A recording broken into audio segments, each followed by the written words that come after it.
నేను దాంట్లో ఎన్నో అడ్వాంటేజెస్ ఉన్నాయి. కేంద్ర మంత్రి అయితే కొన్ని డిసడ్వాంటేజెస్ ఉన్నాయి. ఎందుకంటే నేను ఎంపీగా ఎప్పుడు కూడా అటెండెన్స్ 100% ఉంటాయి. నాట్ ఓన్లీ పార్లమెంట్లే కాదు, కమిటీస్ అలా విదేశ టూర్లు కూడా పంపిస్తారు. అన్నిట్లో కూడా నేను 100%. అంటే నేను ఎంపీగా ఉంటే కేవలం ఉన్న 5 నెలలు బయట ఉంటా, 7 నెలలే ఇక్కడ ఉంటా. కేంద్ర మంత్రి అయితే దాదాపు 10 నెలలు అక్కడ ఉంటే ఇక్కడ నెల 2 నెలలే ఉండొచ్చు. అయితే ఈ ప్రాంతంకు దూరం వెళ్ళిపోతాం కేంద్ర మంత్రి అయితే.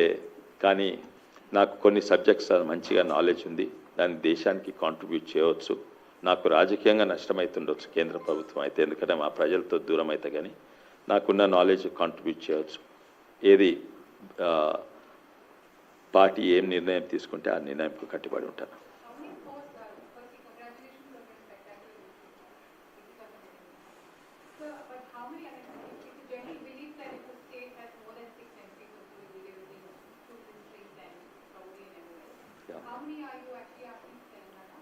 I do not think anyone from Telangana, including Kishan Reddy Garu, our state leader, is asking, expecting. It's not yet allotted. It is not yet allotted as on date. I think, I don't think even on 9th they will decide.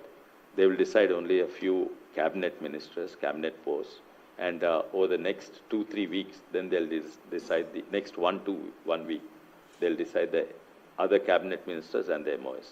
So one can expecting 2 is not expecting too much.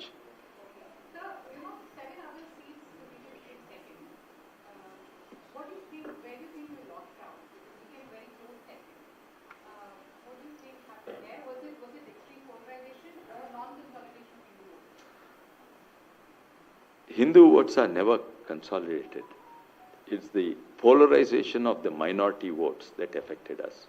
And that is the primary reason. It happened not only in this, and that's very, very unfortunate, because BJP policy, everybody confuses with Hindutva being associated with Hindu religion and Hindu beliefs.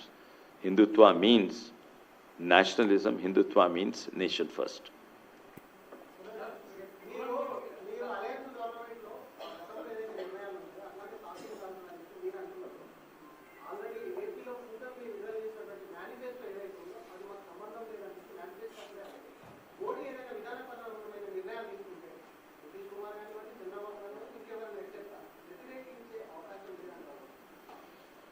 ప్రభుత్వం form అయినాక కలిసి పనిచేస్తారు. నా అవసరాలు వేరే ఉండొచ్చు, దేశ అవసరాలు వేరే ఉండొచ్చు, వేరే రాష్ట్రం అవసరాలు వేరే ఉండొచ్చు.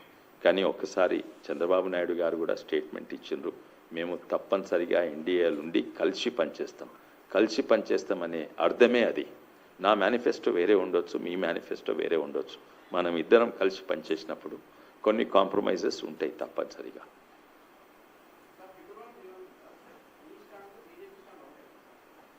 ట్రిపుల్ 1 జియో మీద బీజేపీ అఫీషియల్లీ స్టేట్మెంట్ ఇవ్వలేదు. ఏది ట్రిపుల్ 1 జియో మీద నేను ఇచ్చినాను. నా స్టాండ్ ఇంతకుముందు అదే ఉండే.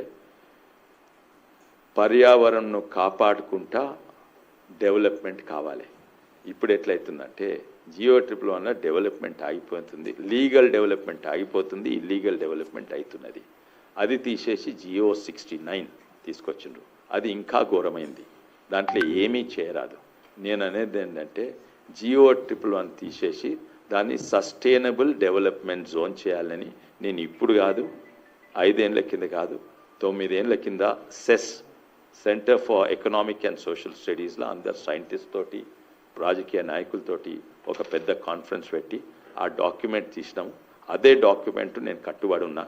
ఏంటంటే సస్టైనబుల్ డెవలప్మెంట్ జోన్.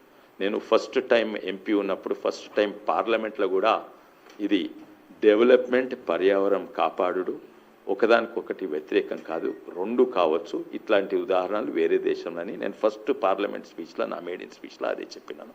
దాని తర్వాత సెస్లో ఉన్న డాక్యుమెంట్ కూడా అదే. ఆ డాక్యుమెంట్ ఉంది, మీకు ఇస్తాను. సస్టైనబుల్ డెవలప్మెంట్ జోన్ అది రేవంత్ రెడ్డి గారికి కూడా నేను ఇస్తాను.